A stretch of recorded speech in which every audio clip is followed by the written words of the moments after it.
Hey guys, Orlando here, and today I'm going to be reviewing the Lego Movie 2, the second part, directed by Mike Mitchell, so let's go.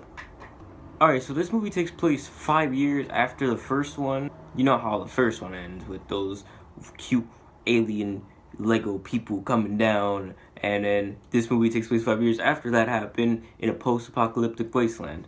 Long story short, most of the gang gets captured except for our hero Emmett, and Emmett needs to get them back, but in order to do so he needs to grow out of this nice shell, this nice exterior that he has, and be more of a rough, like, hero guy instead of the nice guy he always is, which I thought was a great change of pace, because the first movie acknowledged that Wildstyle was more of the badass while Emmett just kind of got all the fame.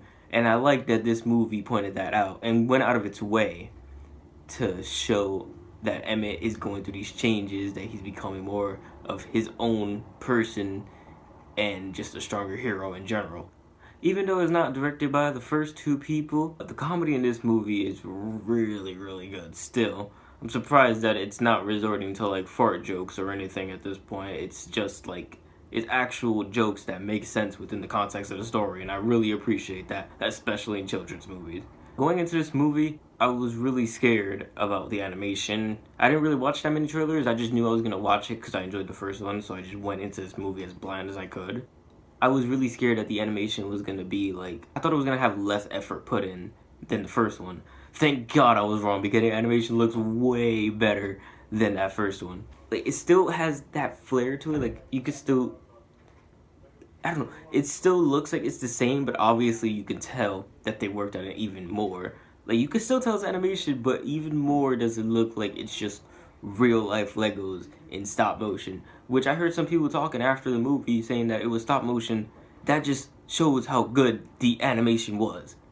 The end of the first movie shows that the whole story takes place within a kid playing with these Legos, and now since we have that knowledge, that leads for a lot of like fourth wall breaking jokes in this movie, which I thought were pretty okay at times, but for me it just, like, it threw me off because I just wasn't used to that happening because it wasn't in the first movie. But it was a surprise, but a welcome one. I absolutely love the character arc that Emmett goes through with him and this new character, Rex Danger Rex. I really love how Emmett, he wants to prove himself. He wants to show that he's strong enough to save his friends from this evil queen lady. And I really love how much he pushes himself to be the person that he needs to be. The evil queen lady, she's actually pretty good for a villain.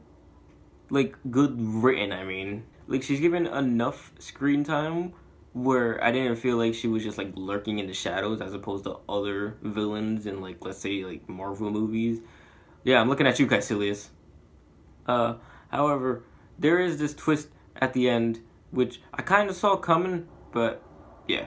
Another thing, this movie had like one too many musical numbers, which I wasn't expecting. The first one didn't really have any musical numbers besides like Everything Is Awesome, which I don't really count as a musical number, but this movie had like straight up just musical numbers, and I'm like, what, why is this happening? Who asked for this?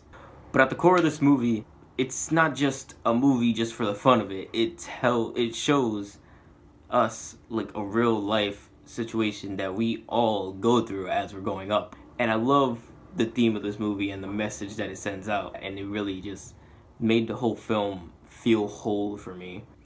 But yeah, in the end, I really enjoyed this movie. I liked it just a little bit more than the first one because of how strong that message hit me. Then again, those musical numbers really did throw it off me. I was like, what?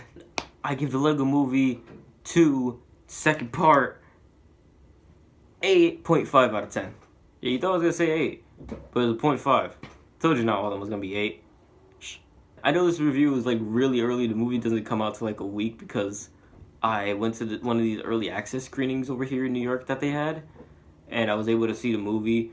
But then again, that was about like 5 days ago, and I've really been procrastinating on this review. So hey, it's still up before the movie's technically out. So yeah. Are you guys planning on seeing the Lego movie? Let me know down below. Let me know if you have seen it like I have, or whenever you do see it. I love to have these conversations with you guys. And I will see y'all in the next one. Peace.